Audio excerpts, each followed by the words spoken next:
Muy buenos días tengan todos, alumnos y maestros y todos aquellos que nos están visualizando. El día de hoy en este video expondremos el ADA 1, que es línea del tiempo. Mi equipo está integrado por Paul Tung, Kenia, Cetina Pech, María José, Cetina Pech, María Fernanda y su servidor Mendoza Azul, José Azael. Actualmente cursamos la licenciatura en Derecho y hoy específicamente en la materia de Derecho Constitucional, la cual la imparte la licenciada Rosalena Alonso Góngora. Tomamos clases en el salón del segundo B. Para la introducción de este video, hablaremos más que nada acerca de las evoluciones, reformas y cambios que ha sufrido la Constitución política de los Estados Unidos mexicanos, la cual rige hoy en nuestra actualidad. Para ello hablaremos sobre 4 épocas diferentes, que son la época prehispánica, la época colonial, México independiente y México contemporáneo. Yo les hablaré acerca del tema de la época prehispánica. La época prehispánica se divide en 5 subtemas, que son la época lítica, la época arcaica, la época preclásica, la época clásica y la época posclásica. Hablaremos acerca de la época lítica, la cual se desarrolla en 30.000 años antes de Cristo, entre 7.500 antes de Cristo, la cual también conocida como la época de los cazadores.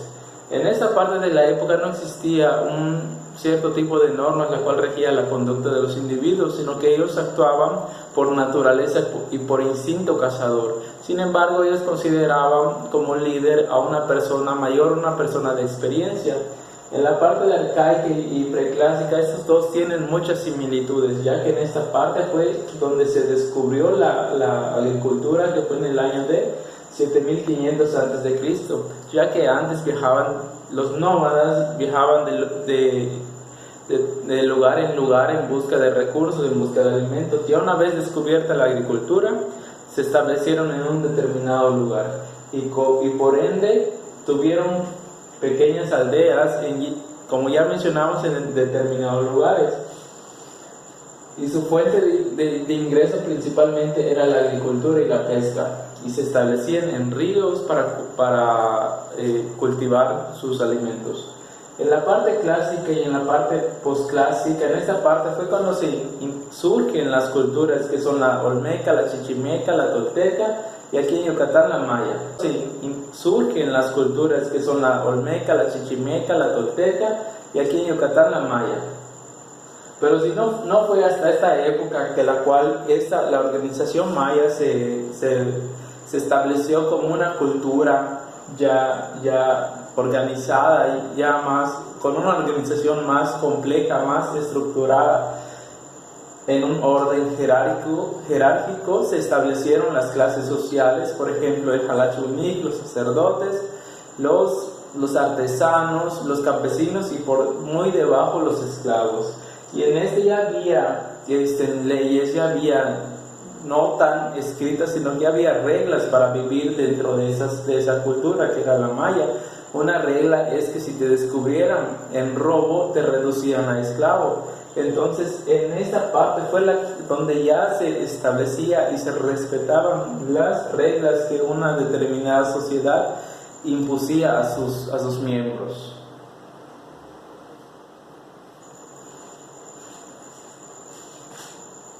Buenas noches, mi nombre es María José y yo les voy a hablar acerca del México colonial. El México colonial inicia en el siglo XVI, cuando Hernán Cortés llega a México Tenochtitlan y hace su conquista en él. Él nombró al México Tenochtitlan como la Nueva España. Para ese tiempo aún no existía una constitución que dijera cómo iban a ser gobernados los de la población, pero existía el representante del rey, que era denominado el virrey. Él era encargado de ver cómo era la población de la Nueva España y todos los asuntos que tenían que ver en este. El periodo colonial inicia de 1521 y termina en el año de 1821. Este periodo abarcó 300 años y se dividió pues en 3 periodos. El primer periodo inició del siglo XVI y abarcó del año 1521 al 1600 y fueron todos los sucesos que ocurrieron en la Nueva España. El segundo periodo abarcó el siglo XVII e inició en el año de 1601 y acabó en el 1700. Y pues también fueron sucesos que ocurrieron en la Nueva España. El último periodo abarcó del siglo XVIII y abarcó de 1701 al 1800. Y los 21 años restantes pues le pertenecen al siglo XIX, pero aún se sigue considerando pues la historia colonial. En sí, el México colonial no acaba en 1810, pero inicia la independencia de México cuando el padre Miguel Hidalgo decide hacer el Grito de Dolores para iniciar con la independencia de México, porque pues ya no querían ser gobernados y tener pues a un virrey, querían ser independientes.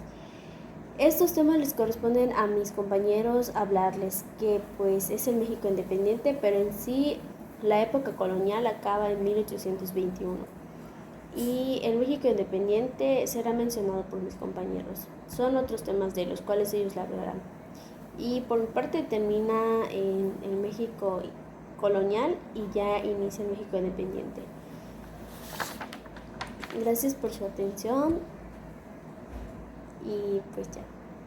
Buenas noches, mi nombre es María Fernanda y les voy a hablar sobre la etapa del origen y la evolución de la Constitución,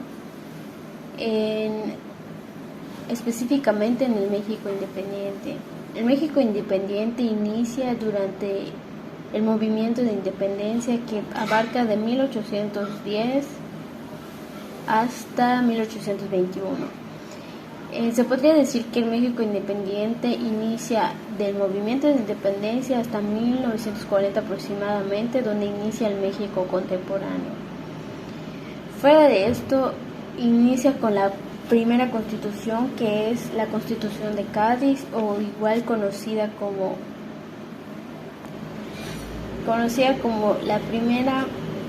la Constitución Política de Monarquía Española. Esta constitución se da tras la invasión napoleónica,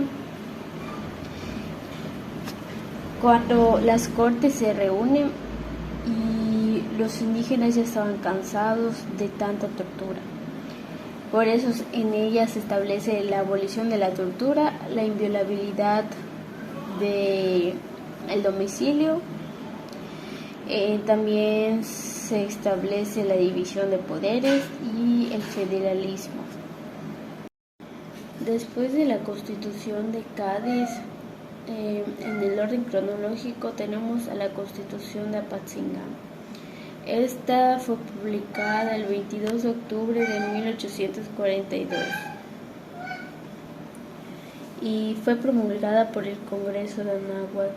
Esta Constitución se basó en los sentimientos de la nación escritos por José María Morelos y Pavón. Esta Constitución también no entró en vigencia. Quienes participaron para su creación fue José María Morelos y Pavón, Andrés Quintana Roo y Carlos María de Bustamante. Se podría decir que esta Constitución es la de Cádiz, esta, y la que sigue es la de 1824.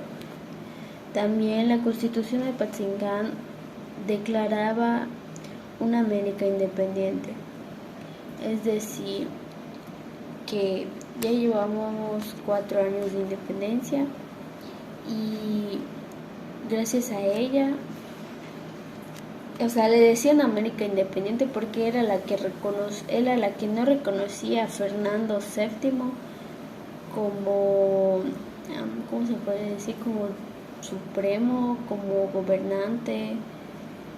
Esta era la única que lo desconocía a Fernando VII en su poder. Ahora les hablaré sobre la Constitución de 1824.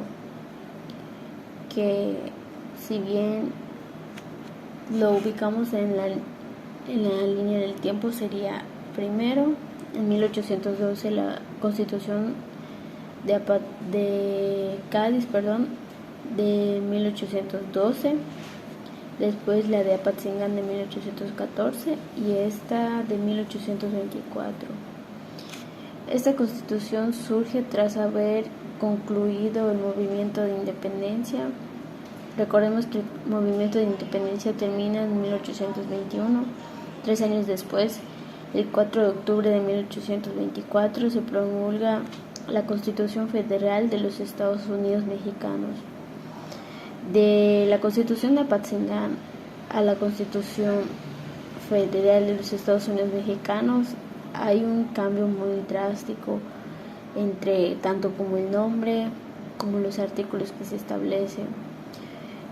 Los artículos que voy a mencionar son algunos de los más importantes. O sea, no son los artículos como tal, pero es algunas de sus menciones. Se establecía una sola región, se establecían los Estados Unidos mexicanos como un país independiente que ya no le pertenecía a nadie. Anuncian los estados de la República también y la división del poder supremo de la Federación en legislativo, ejecutivo y judicial. Eso hasta la Constitución de 1917 se sigue observando. También estaba conformada por 7 títulos y 171 artículos. A raíz de esta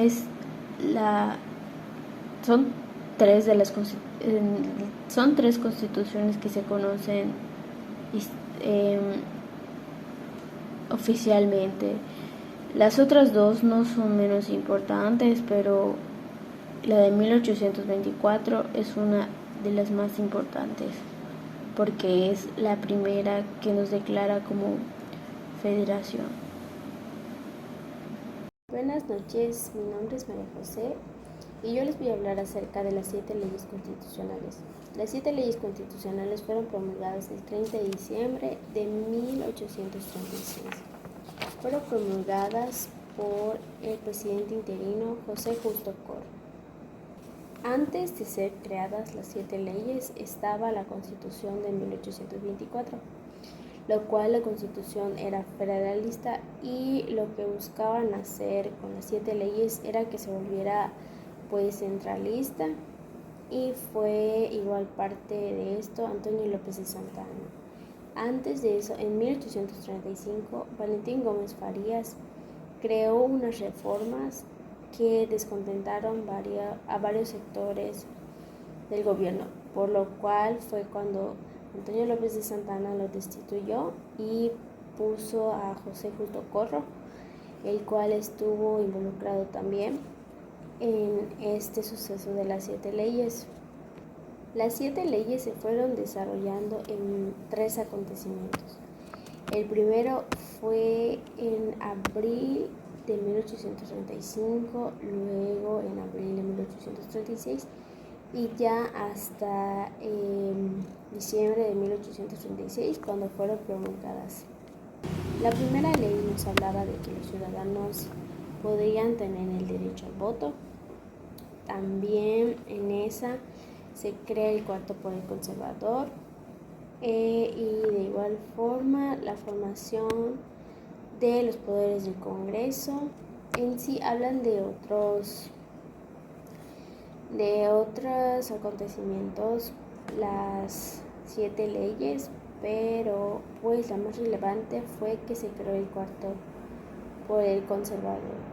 Y pues como mencionaba antes, querían que sea de corte centralista, lo cual pues sí se logró, pero pues las 7 leyes fueron derogadas en el año de 1847, ya que pues hubo la intervención de los estadounidenses, lo cual hizo que pues las derogaran. Esto es acerca de los acontecimientos de las 7 leyes. Mis compañeros les seguirán explicando acerca de México contemporáneo. Gracias por su atención. Buen día, les saluda su servidora Kenia Paul. Yo les voy a hablar sobre el México contemporáneo. Antes de adentrarnos a la parte esencial, recordemos que el México contemporáneo puede ser comparado con el Estado moderno o la evolución de la Constitución. El primer punto es que el 21 de mayo de 1847 se promulgó la Acta Constitutiva y la Reforma.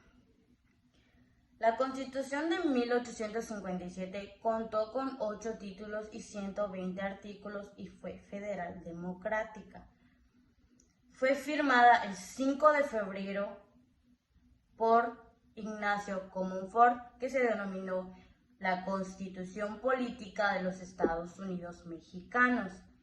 En el mismo año, el 16 de junio, se creó una Cámara para la Constitución. La parte importante de esta etapa es que se promulgó la Constitución de 1917 y la promulgó Venustiano Carranza. ¿Por qué es importante? Esta Constitución tuvo un ejemplo a primer nivel internacional porque fue la primera constitución en incluir los derechos sociales en su texto. Actualmente esta constitución cuenta con 9 títulos, 136 artículos y 19 transitorios.